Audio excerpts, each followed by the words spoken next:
Welcome back, everyone, to the Victory Podcast. This week, we're joined by JeRod Cherry. JeRod, most notably, was a three-time Super Bowl champ with the New England Patriots. But before that, he was drafted in 1996 out of UC Berkeley, and he was with the New Orleans Saints before stops with the Eagles and Raiders. JeRod now is a ESPN Cleveland radio host, and he took the time to talk a little bit Cleveland Browns football. Unfortunately, we talked to him the day before the Odell Beckham trade, so we didn't have the most up-to-date conversation with him, but still, he talked about expectations for next year and just a walk through what his past was to ultimately win those Super Bowls. So without any further ado, here's our conversation with JeRod Cherry.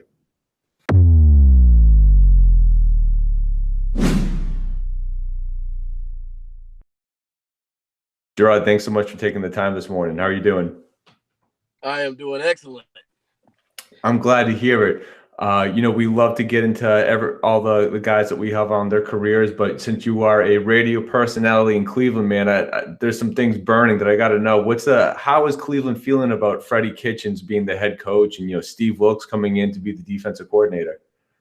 Cleveland's fired up. Can't wait to see what he dishes out for a meal because he did a great job as an offensive coordinator. Was a little surprised at first that Greg Williams didn't get the nod as the coach, considering what he did as the interim coach. Right. When you think about the head coach dynamic with the quarterback and how important that is in this day and age of football, well, heck, it's always been that important. And it made sense for them to make that move. And from the Browns standpoint, they're looking for someone who has that collaborative, that's the buzzword that they use a lot, approach to coaching. And Freddie fits that bill. So I'm not surprised he's a guy, and I'm looking forward to it because it seems to me he's authentic. He has that blue collar type of feel about him, and Cleveland is totally a blue collar type of a town, and they'll embrace him. And I'm imagining that despite his personality, I don't know if Baker necessarily has that blue collar feel, but man, what he's doing on the field, I can't believe that anyone would have a bad word to say about him. Nah, you better not say anything bad about Baker. As a matter of fact, we have a running joke on our show. We use a clip from the old In Living Color show, in which it says, "Don't you dare say anything bad about Miss Jenkins." You better not say anything bad about Baker Mayfield in Cleveland because you might lose more than your lunch over that. Nah, he is safe, sealed, signed, and everything else. So, no, you can't say a mumbling word about him. You cannot. No, I mean, for him to do what he did as a rookie, I mean, it's insane. I have no horse in the race, but I mean, just watching him come in and, the amount of crap that they got for drafting him 1 overall over someone else. I mean, everyone's been shut up. So I can't wait to see what year two. And that's with Kareem Hunt, who, no one really knows yet what his eligibility is going to be. But, how is that move received?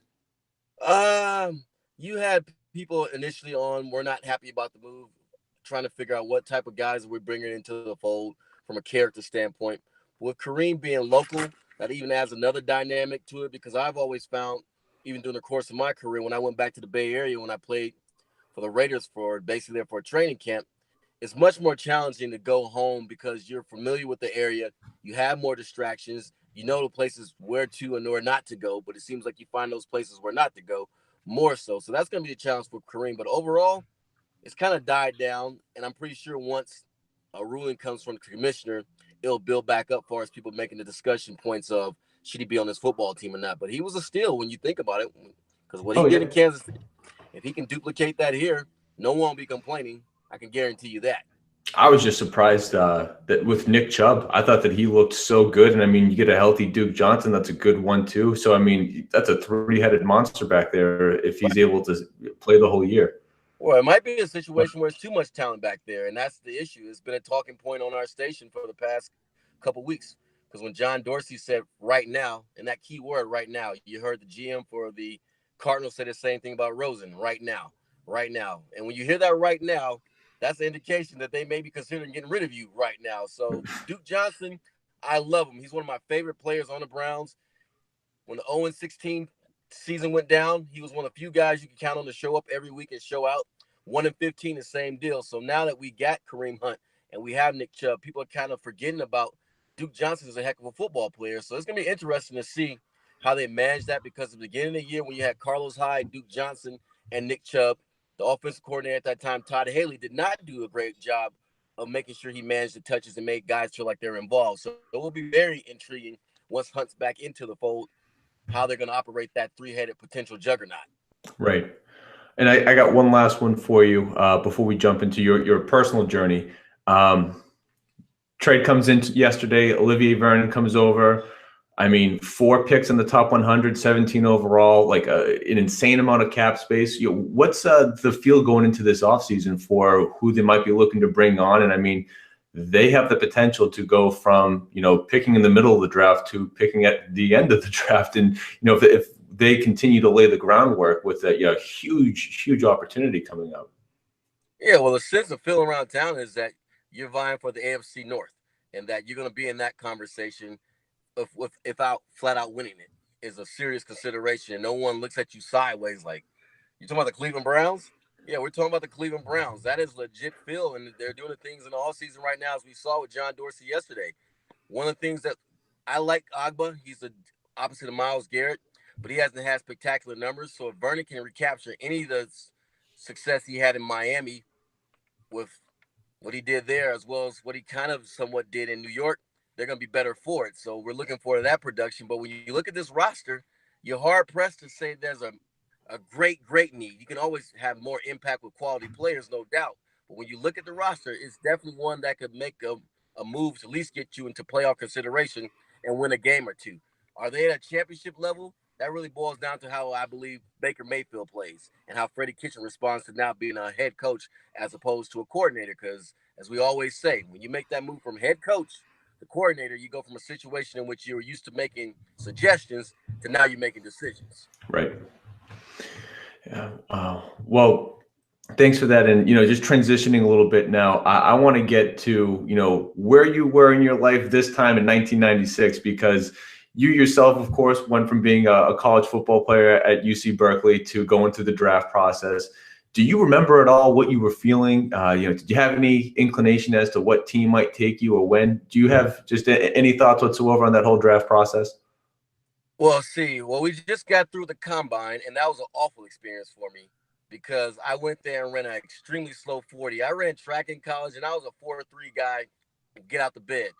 Now, the week prior to that, I made a dumbass decision to go to Arizona for the Super Bowl parties and got caught up in that, wasted, as I said, left too much testosterone in the desert. That's my way of describing it. So with that being said, man, just totally out of character, just doing things from not focusing and being ready. And so from that, I get back to the Bay Area from Arizona. That's not that big of a flight. And that Tuesday or Wednesday, if I'm not mistaken, I have to fly out to Indianapolis. I get to Indianapolis and I'm like, okay, I'm ready. I've done my training for the most part, but mind you, I've wasted some time in Arizona not being focused. My roommate, I believe his name was Sammy Burrows. He played for the Colts.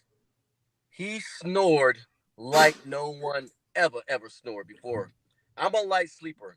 I literally got no sleep that night. So mind you, already somewhat tired from the week prior being in Arizona to not get a full night's rest at the combine with my roommate snoring.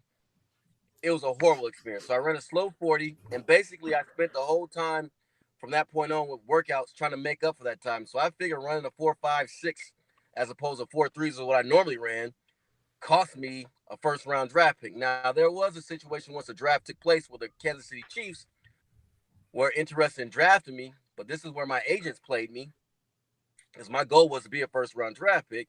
And knowing what I know now, sometimes it's not about being drafted in a certain spot, it's where you land. I landed with the New Orleans Saints. Now, at that time, this is when the Saints were horrible.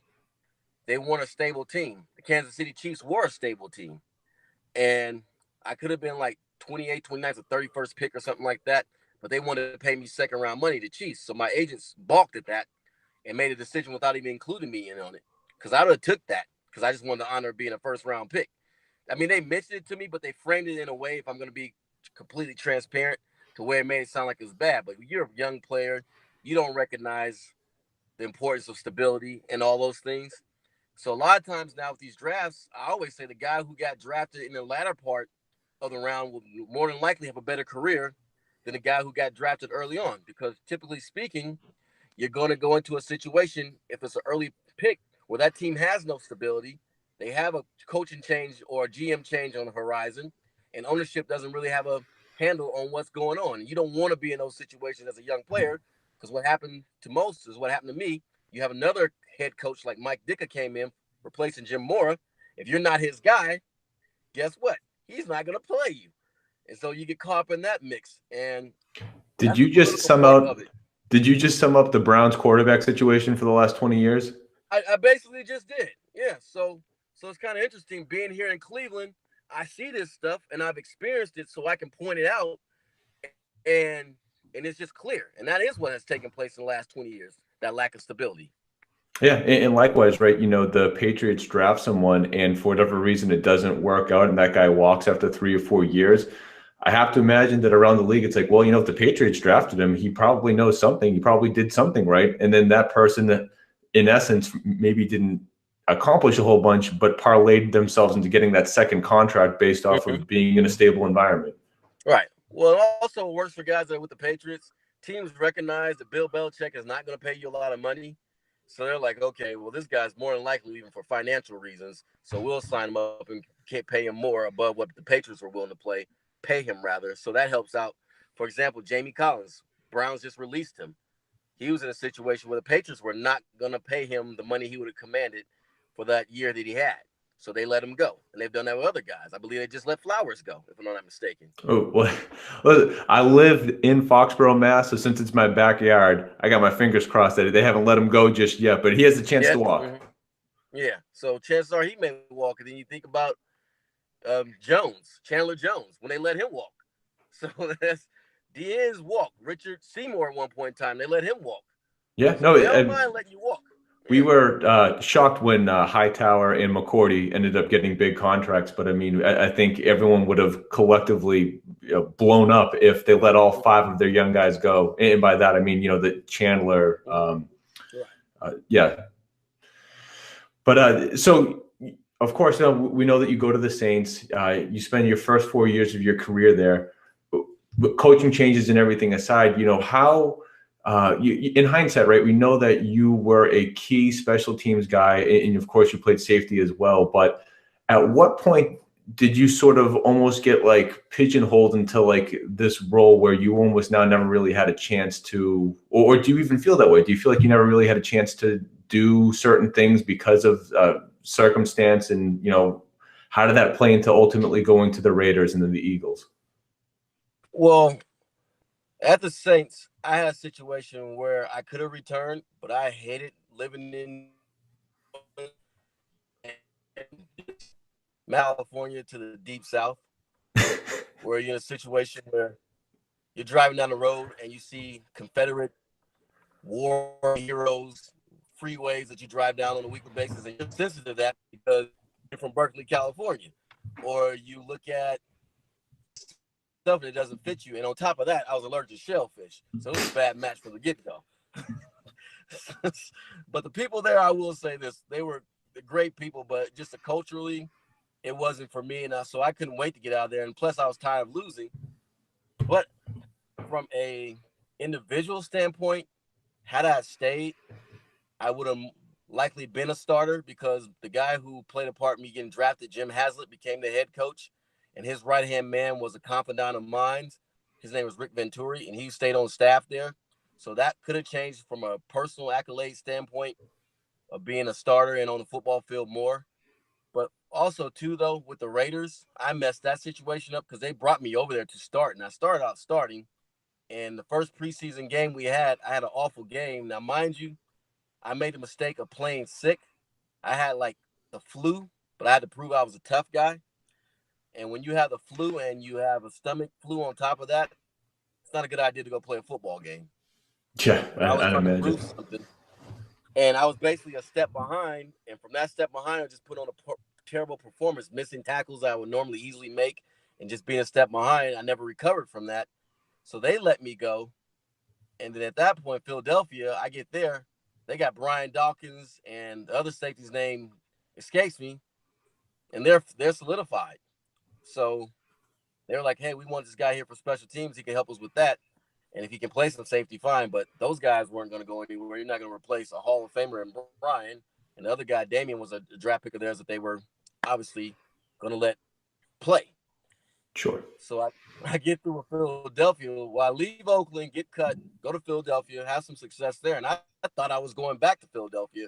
And I was going to be a part of their deal because I felt I played a major role in helping the rebuild with Donovan McNabb getting his first start and just us making it to the playoffs. And Phil and I played a vital role in that, even though it was just on a special teams level. So I go through the offseason and I'm calling Andy Reid. He's not returning my calls, blowing me off.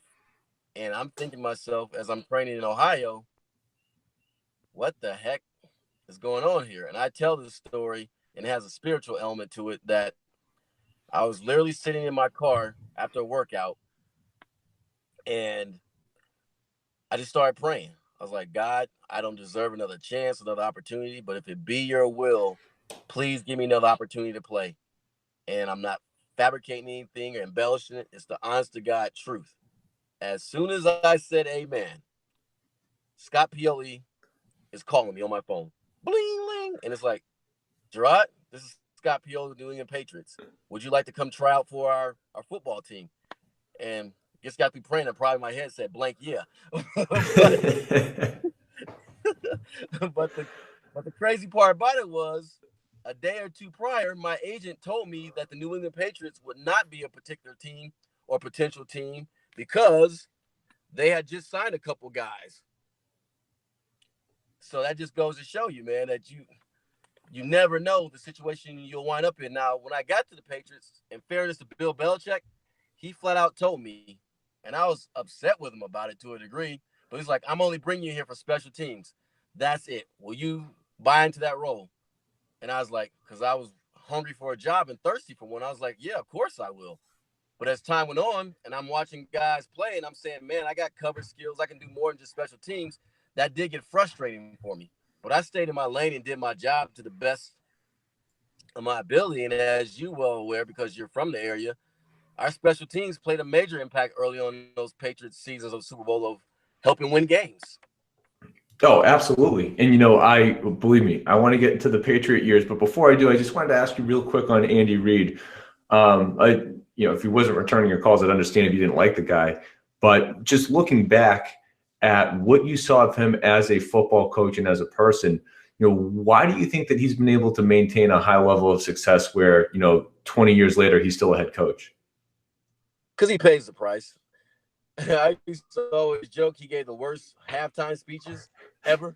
Because he would say something to the effect of, let's go out there and get some cheeseburgers, guys. I'm like, cheeseburgers? What the hell is this? It wasn't about the fire and brimstone. And who can deliver a great message and people don't realize it? Or maybe some of your guys, because I believe you've had Matt Chatham on. Bill Belichick can deliver a halftime speech, a pregame speech like no other. And a lot of people think he's laconic and don't have much to say and not great motivator. But no, the man has a gift of gab. Now, at the time, Andy didn't have the gift of gab, but what he does have is a great mind and ability to put guys in position to succeed because he can innately recognize mismatches from an offensive standpoint. So he has that on lock as far as putting talent in a position to succeed. He gets that. He understands that.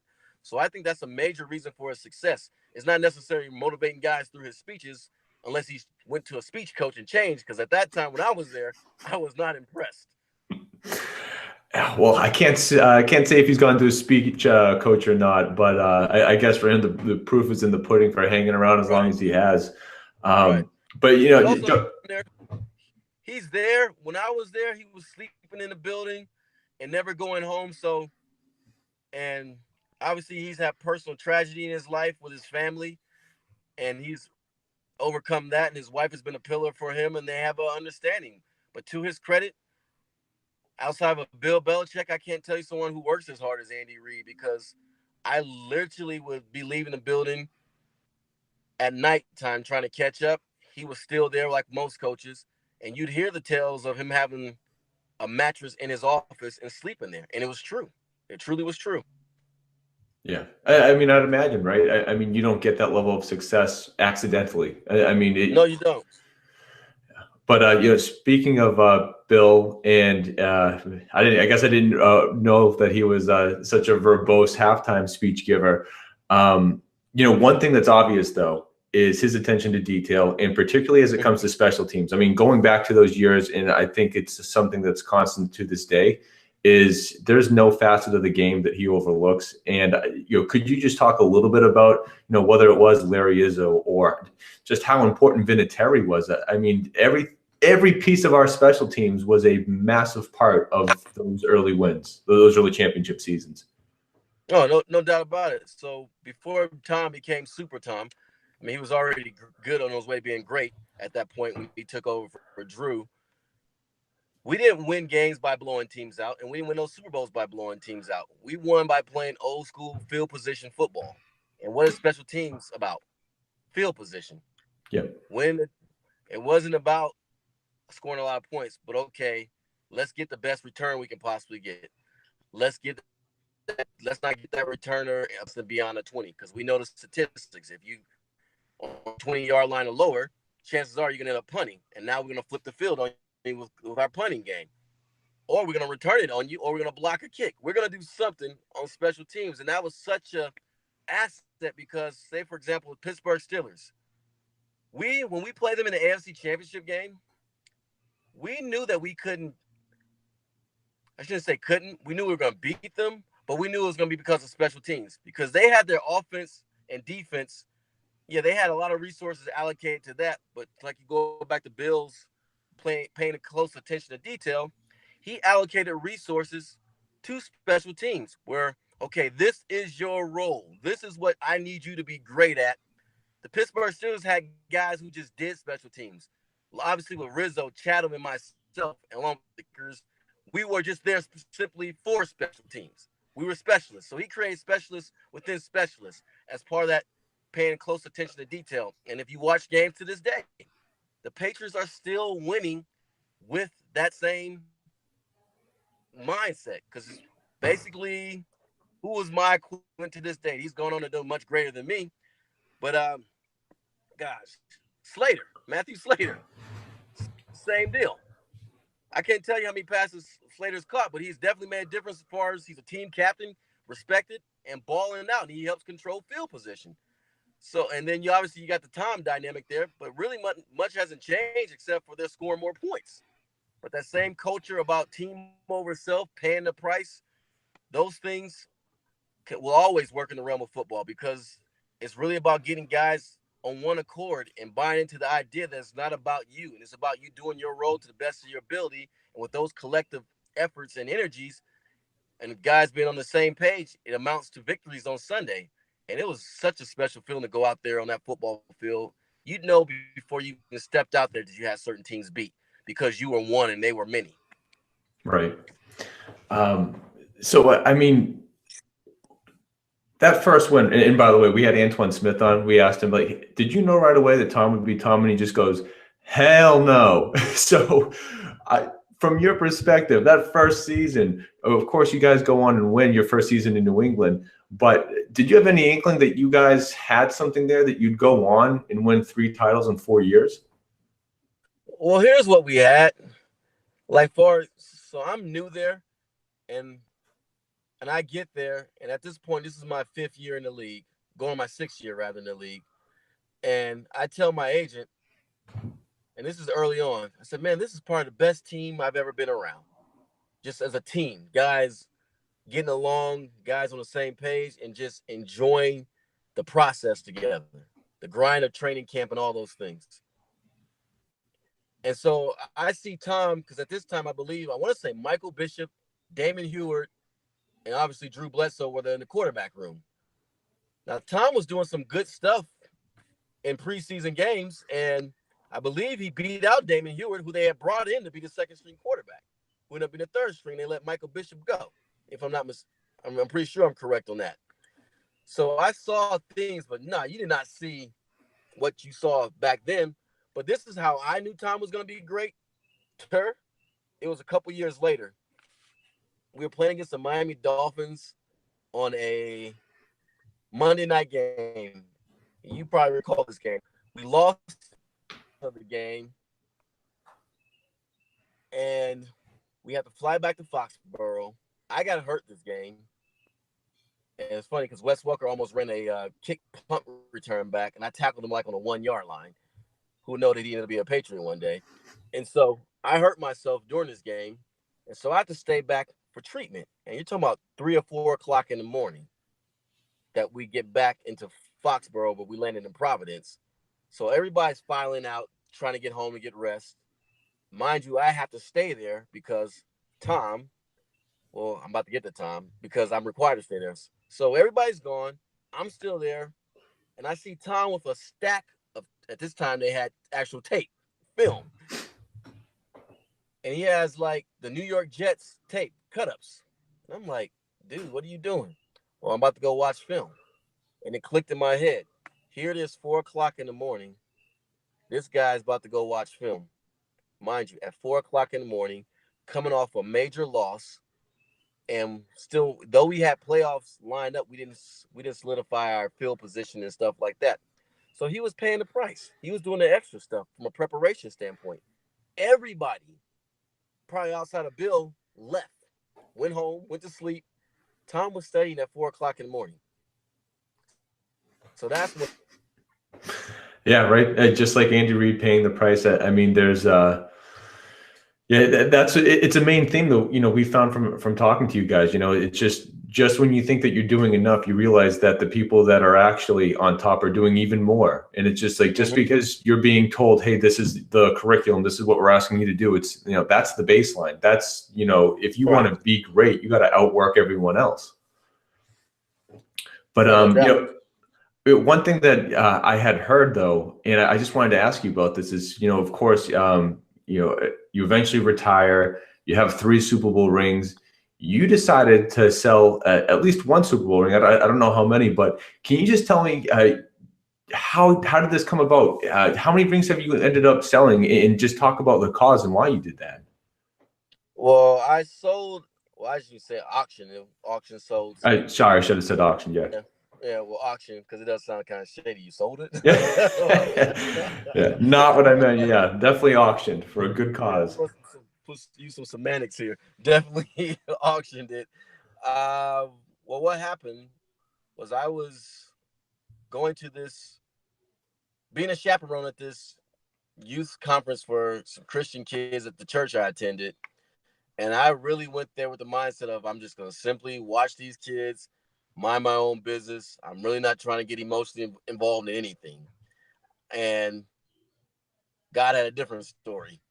So I'm at this event, and it lasts for 3 days. It was in Worcester, Ohio. And these kids come from all types of walks of life from around the country at this particular conference. And one of the things that they were being challenged to do was to think outside themselves and give to those who have a greater need. And one of the organizations represented there was called Asia's Hope. Now, Asia's Hope is based primarily in Southeast Asia, Vietnam, Cambodia, and Thailand. And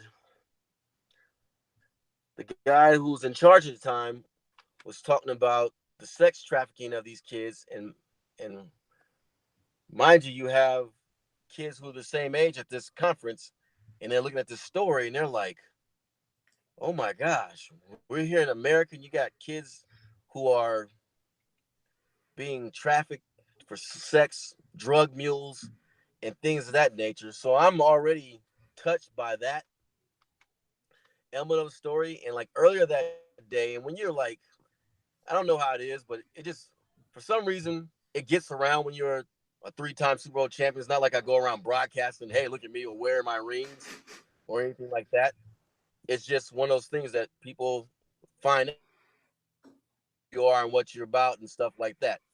And I guess at that point, I still looked the part. But back to the story. So I'm going through just listening all weekend. And then finally, they had an offering for kids to donate whatever they had. And a lot of kids brought money to go to the mall and things of that nature. And I watched kids do a selfless act of give up their mall money, give up their meal money. But what really moved me, there was this one kid, it was a white kid. He was from West Virginia. If you know anything about West Virginia, that's probably the poorest state in our country, if I'm not mistaken. And just from a demographic standpoint, there's a lot of poverty in West Virginia. And so this young man got to the conference because someone brought him there and gave him money. And I watched him as they were doing the offering take 25 cents out of his pocket and drop it into the collection. Now afterwards, gave kids a chance to talk about why they gave and what the reasons they gave. And so this kid, as humble as he is like, hey, my name is such and such. I'm from West Virginia and I am poor. I'm extremely poor. I got here because someone was kind enough to bring me here, and I only had 25 cents in my pocket. And I gave it to those kids because those kids, though I don't have much here in America, I have more than them. And I'm tearing, and I'm like, heck, I'm about to do it right now, thinking about it, man. And it's just like, and that his humility to one to admit where he was from a financial standpoint and to give all he had on that moment, it just moved me. So I'm walking out with still no intention of donating any Super Bowl ring whatsoever. So I'm walking out, and then one of the women, her name was Courtney, who was in charge of organizing the deal, comes up to me. I don't know how she found out I have a Super Bowl ring. She's like, "Hey, why don't you donate one of those rings you got?" As I'm walking out of the event as it shuts down for the night, and I was like, you know what? I just might. So I had no intention going there to do that, but after witnessing this emotional situation and the beauty of it all, and also realizing that they had came up like 12 some $1,000 short to build an orphanage, and then her making that suggestion, I was just like, you know what? I may just do that. Now, here's where it gets really interesting for me. I got three. So, on one hand, and they're all great honors to have, but there is always going to be one you care more about than the others. Of course, yeah. Human And for nature. me, the first one was the one I cared most about because that was the one in which it all got everything started. And that was the one where no one gave us a chance and that we shouldn't win that game and all the things that entail with what took place with that first year of just really overcoming so many things. The poor start being 1-3, rebounding from that and recovering from that and getting to where we got. I mean, that ring means the most to me. So I'm saying to myself, if I really want to give something that's supposed to honor my faith in God and what I believe in, I got to give him something. And also in this building this orphanage, I'm going to give something that's going to be a sacrifice and matters most to me. Because I could have gave rings 2 or 3 and would have been like, I don't wear them anyway. It would have been like not that big of a deal, so to speak. But the first one meant a lot. So I gave that up, man, and end up raising over 200 something $1,000 altogether. And a lot of organizations, not just the orphanage, was built, were blessed from that auctioning of that ring and just the proceeds that went from it, as opposed to selling it. That's so awesome, man. I mean, that's so big, to do something like that. I can only imagine how that made you feel. Oh man, I still to this day. I went to Thailand, I believe it was last year, a couple years ago, and so it's been a while. It's been over almost a decade, I think, since it was first donated. So I went to the orphanage to where the ring was used to build an orphanage, and to this day, people are still living there and being housed by it and taken care in that orphanage. But I also met two young ladies who were kids at that time who went through that orphanage, who were saved from sex trafficking, and now, man, they're in college, about to graduate, professionals, and so something that happened in New Orleans, Louisiana, where I started my career, and how ironic, right, that I win a Super Bowl in the place I started my career, and just what that ring led to, and how many people was blessed, and these girls' lives are changed for the better, man, and that they have an opportunity, and not just them, but other kids that have gone through there because of that element of the Patriot Way, team over Yeah. self, Oh, and And it's incredible. Oh, absolutely. It's like the butterfly effect, you doing that Yes. and the ripple effect from there, and the fact that there's just so much positivity that comes from it.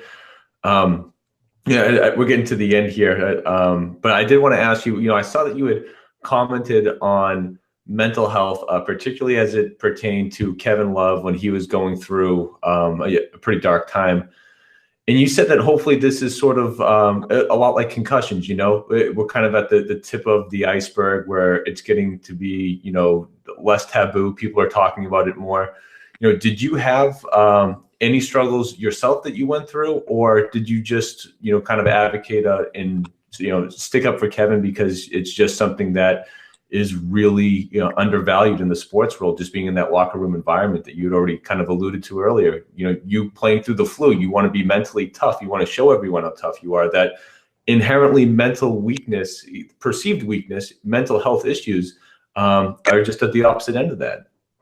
Right. And that is really what my reasons for doing it was, just to support him with the understanding of knowing what a locker room is like and how guys can be very cold to you if they feel that you're not laying it on the line and that you're faking. And in this case, he was dealing with something severe. And also in the community I come from, and having a daughter that has a developmental disability also makes me sensitive to it as well, because she's autistic. And I understand that that's gotten much better as far as people's perception of those with developmental disabilities as well, and just the willingness to help and not confine someone to a smaller bus or institutionalize them, but actually giving them opportunities and chances that they normally can afford. But we're starting to get to a place in this country from a society standpoint where we're not putting down people for having issues with mental health and having a better understanding and support of that. And in the sports locker room environment, like I said, guys could be doing it for multiple reasons, as far as putting you down because they want your spot and they see a weakness and they're trying to take advantage of that. But to have Kevin one have the bravery to say what he said and went through what he went through, you have to commend that. But also let guys know that, man, if you are struggling with something, dealing with something, let somebody know, because you're now in a day and age where they're going to support you. When I was coming through, they were trying to kill you. They weren't trying to support you. So by all means, take advantage of that. And I don't think the game is lessened in its excitement because of that different approach. I mean, I wish I played in this era now where you only have one day of no such thing as double days. That may have taken 10 years off my life, at least 3 years off my career. Because when you're a special teams guy, you have to make it. You have to lay it on the line on a daily basis. You have to, because you're easily replaceable. Right. So 100%. so that experience was definitely one that was, like I said, and Bill was hardcore. So it was, but I will say this, having gone through that experience of playing for him and the pressure that he put on you on a daily basis, especially in my position where you had to show up and show out daily, it put me in a situation where I feel perform in any circumstance, because I know I have that within me to dig deep into that place. Yeah, I'd imagine, right? It's like, performing that pressure cooker, and then all of a sudden, what's pressure? You've already been through, as tough as, an environment in a football matter anyway that could possibly exist. But all right, as we're wrapping up here, I want to get to the gauntlet, which is just some quick hitter questions. I need to know where you stand, JeRod. What's most important, the number one offense or number one defense? I would say the number one defense. You shut people down, your offense doesn't have to be that great to score points. Amen. Now, a pregame ritual, did you have any that you'd share with us before every game? Pre-game ritual. Well, my pre-game ritual was I probably ate the same meal and I took the same coming to Foxborough. I made sure I got there at a certain time, same route, going down, was it one? Air Going Fruit down one. one there. And made sure I parked in the same parking spot each time. And I don't know why I was superstitious like that, but I was. Now, I know that first Super Bowl run is very special to you, but which do you think was the best team of your three Super Bowl teams? Wow, that's a great question. You know what's sad? It was probably actually 2002. and we didn't make the Super Bowl. Really? Really? No, why is that? I always think of, 01, 03, 04. As a fan, I don't, of course, really think of 02. What was so different about 02 versus the other teams? So 02, we start out on fire, 4-0, killing teams. And then guys got the things that Bill talks about as far as complacency and resting on your laurels and thinking you arrived. That team should have won. I should have been a 4-time Super Bowl champion. Now, we got hot again at the end of the year, but we were dependent upon all places, Cleveland, to lose or win a game for us to get into the playoffs, and they didn't come through. So we got bounced out and ended up being 9-7. But that team was basically a follow-up of the team the previous year, a lot of the makeup of those guys that were on that 2001 team. Right. But had to learn the hard way that you can't rest on what you did the previous year. And you probably say, well, how does that make that a good team? But when we turned it around, it was just too late. But had we had gotten into it, a lot of people don't hear that part or that story because you concentrate on the obvious three who won Super Bowls. But yeah, had we gotten to the playoffs, man, I am convinced I would have been a 4-time Super Bowl champion as opposed to 3. Well, you know what, though? Although I agree, that 02 team is probably the reason why 03 and 04 were so good. And then just over the span of Bill's career, just having that taste of we won one and then we all got complacent, that's probably set the stage for a lot of how he handled success, I'd imagine anyway. Exactly. Because one of the first things that he does, as soon as you come back from that victory, he puts it on screen. You see this right here? That's a great play. That's a great moment in time, showing the parade and showing the confetti falling from the sky. It means absolutely blank now. Let's get started. That's the way to do it. I mean, they were just talking about how Alex Cora is doing that for the Red Sox. It's already over. You can't even think about it. Yeah, don't matter. Doesn't matter. It does not matter. Yeah, man. So it's pretty cool, man, to see that you were to feel that you were a foundation of something that's probably never ever going to be repeated again in NFL lore, for sure. Definitely. And I just got one last question for you. If you were going to talk to a 17, 18-year-old kid that's an aspiring, young athlete, what is the best advice that you could give to them? The best advice you can give them is, from a preparation standpoint, pay the price. Outwork your competitors. Do all the things that you can do and then some to be the best as you can be from a preparation standpoint. But also enjoy the game. And the other part I would tell them too is don't be football or bust. Have other avenues and venues in life that you enjoy and you're able to do, because you can't. Most guys aren't going to retire from this game never having to work again. Right. But you can't put yourself in a nice position to where, I hate to use the word comfortable, but you're in a better state than most are, because most people walk out of college with what? Debt. And you don't necessarily have to do that if you're a professional athlete, if you do go about it the right way. Yeah, particularly, if you get that scholarship, right? I mean, you could potentially go to college, not pay a dime, and then you have a second, a backup plan when football is no longer your profession. Exactly. Well, JeRod, I know that we ran a little later than I had hoped, so I apologize if we infringed too much of your time today. But thank you. I gave you a good interview. No, man, you definitely did. I love it. And listen, I could have gone for 3 hours, but I don't want to keep you in your car any longer. But thank you so much for coming on. Just to close it out, where can everyone find you on social media to follow you? You can find me at JeRod Cherry 3, and I'm I wish I could tell you my Instagram account, but I'm rarely on it anyway. But at JeRod Cherry 3 is where you can find me via Twitter. You can always chime in to ESPN Cleveland, listen to some of my stuff as well via the ESPN, I guess, app. Yes, the ESPN app. 8:50 a.m., right? Yes. WKNR. JeRod, thank you so much again. We wish you the absolute best, and please keep us in mind if you ever want to jump on it and talk some more about the old days.